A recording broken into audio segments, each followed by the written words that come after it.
তৈরি হয়ে গেছে আমাদের মাটন হান্ডি। এবার আমরা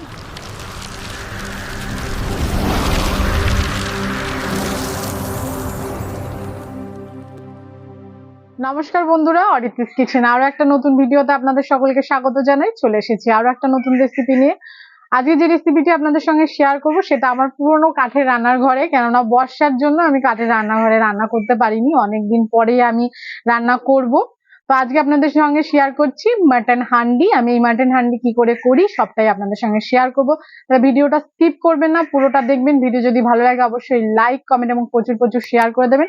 আর নতুন বন্ধুরা চ্যানেলটিকে সাবস্ক্রাইব করতে ভুলবেন না। পাশে থাকা বেল আইকনটি প্রেস করে অল নোটিফিকেশন অন করে দেবেন, যাতে আমার সমস্ত ভিডিওগুলো সবার প্রথমে আপনাদের কাছে পৌঁছে যায়। তাহলে চলুন ভিডিওটা শুরু করা যাক।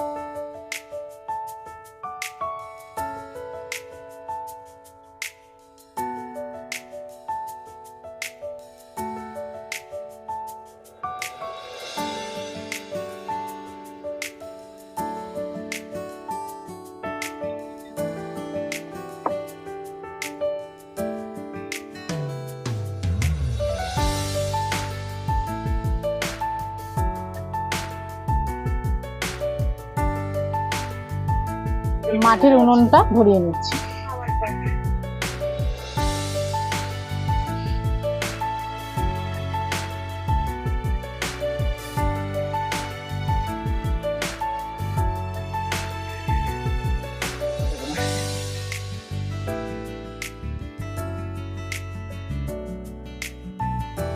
উনুন আমাদের ভালো করে ধরে গেছে। এবার আমরা মাটির হাঁড়িটা বসিয়ে দিলাম।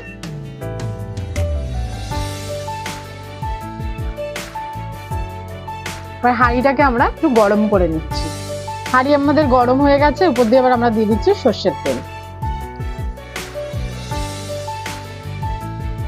তেলটাকে আমরা ভালোভাবে গরম করে নিচ্ছি।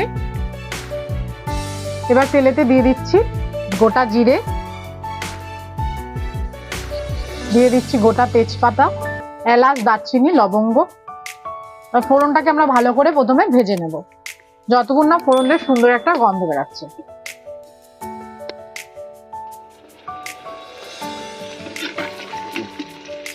ফোড়ন আমাদের সুন্দর করে ভাজা হয়ে গেছে। এবার কুচানো পেঁয়াজটা আমরা এর মধ্যে দিয়ে দিলাম এবং পেঁয়াজটা আমরা হালকা করে ফ্রাই করে নেব।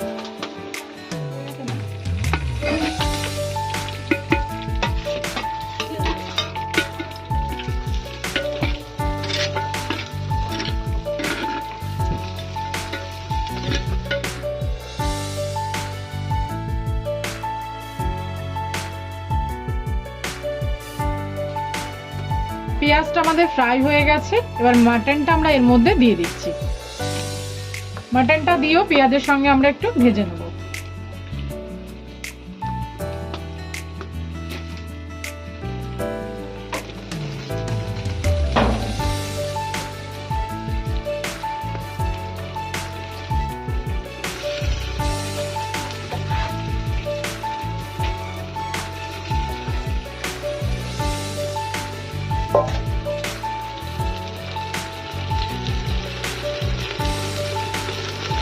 পেঁয়াজের সঙ্গে মাটনটাকে ভালো করে মিশিয়ে দিতে হবে।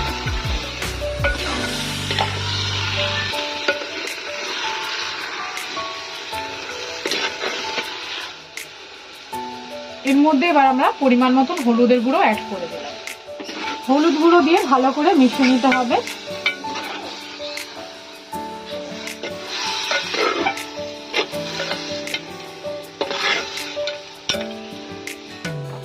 এর মধ্যে এবার আমরা দিয়ে দিচ্ছি কাশ্মীরি লঙ্কার গুঁড়ো,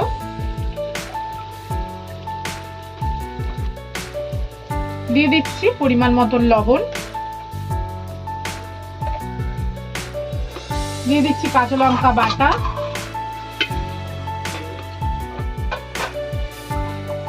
দিয়ে দিচ্ছি আদা রসুনের পেস্ট। আদা রসুন দিয়ে ভালো করে এবার মাটনটাকে কষিয়ে নিতে হবে।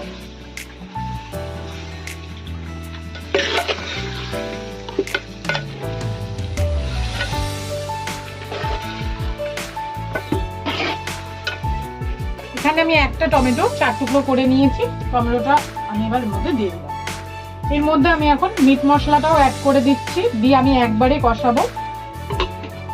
দিয়ে দিচ্ছি পরিমাণ মতন রেড চিলি পাউডার। যে যেরকম ঝাল খাবেন সেই অনুপাতে লঙ্কার গুঁড়ো ইউজ করবেন। আমি এখানে কাঁচা লঙ্কা বাটাও ইউজ করেছি, তাই আমি এখানে আমার পরিমাণ মতন লাল লঙ্কার গুঁড়ো ইউজ করলাম। সঙ্গে আমার বাড়ির তৈরি করা গরম মশলা আমি অ্যাড করে দিচ্ছি। এখানে জায়ফল, জয়িত্রী সব আছে।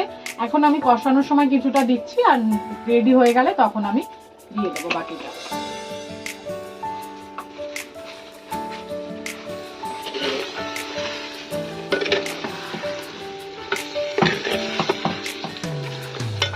আমি এর মধ্যে পেঁপে দিয়ে দিচ্ছি।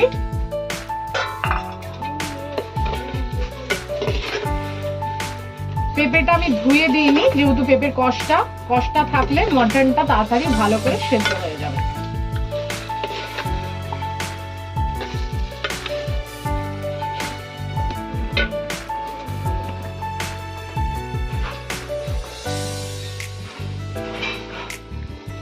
এর মধ্যে এবার আমরা টক দই অ্যাড করে দিলাম।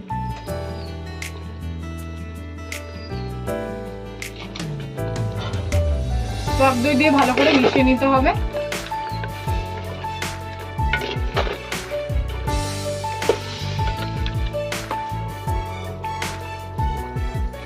আমি এবার একটা মাটির ঢাকনা দিয়ে এটাকে ঢেকে দিলাম। ঢেকে আমি কিছুক্ষণ কষিয়ে নেব।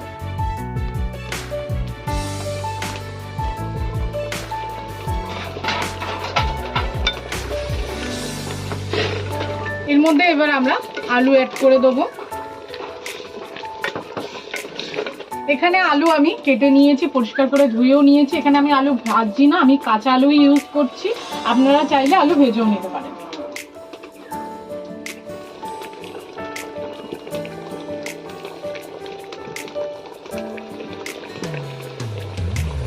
এবার মাটনের সঙ্গে আলুটাকে ভালো করে মিশিয়ে নিতে হবে এবং 10-15 মিনিট আরো ভালো করে এটাকে মাটনটাকে কষিয়ে নিতে হবে।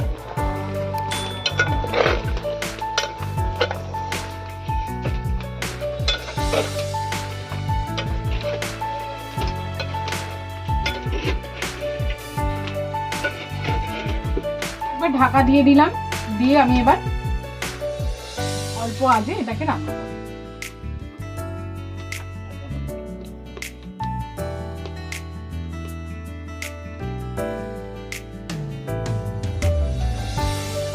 আমরা আলু দিয়েও মাটনটাকে ভালো করে কষিয়ে নিয়েছি। এবার আমরা এতে দিয়ে দিচ্ছি গরম জল।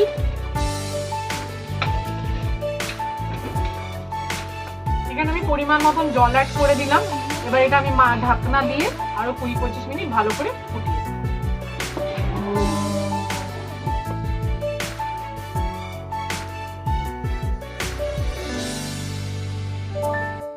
বন্ধুরা, আমরা 20 মিনিট ভালো করে ঢাকনা দিয়ে ফুটিয়ে নিয়েছি। এবার ঢাকনা ছাড়া আমি আরো 10 মিনিট থেকে 15 মিনিট আবার ফুটিয়ে নিচ্ছি। আমি একটু ঝোলটা একটু কমিয়ে নেবো। আমাদের মাটন মনে হয় আশা করি সেদ্ধ হয়ে গেছে, যেহেতু মাটির উনুনের করা তো, আর কাঠের জালে তাড়াতাড়ি মাংস সফট হয়ে যায়, প্রেসার কুকার লাগে না। খুব সুন্দর মাটন সেদ্ধ হয়ে গেছে আমাদের। শুধু একটু ঝোলটা কমলেই আমরা নামিয়ে ফেলব। আলু একদম সফট হয়ে গেছে।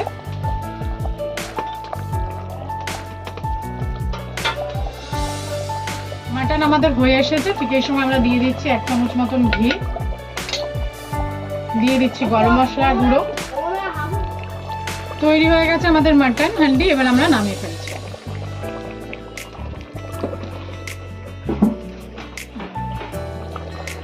সম্পূর্ণ ভিডিওটা দেখার জন্য সকলকে জানাই ধন্যবাদ। সবাই ভালো থাকবেন, সুস্থ থাকবেন। দেখা হবে নেক্সট ভিডিও।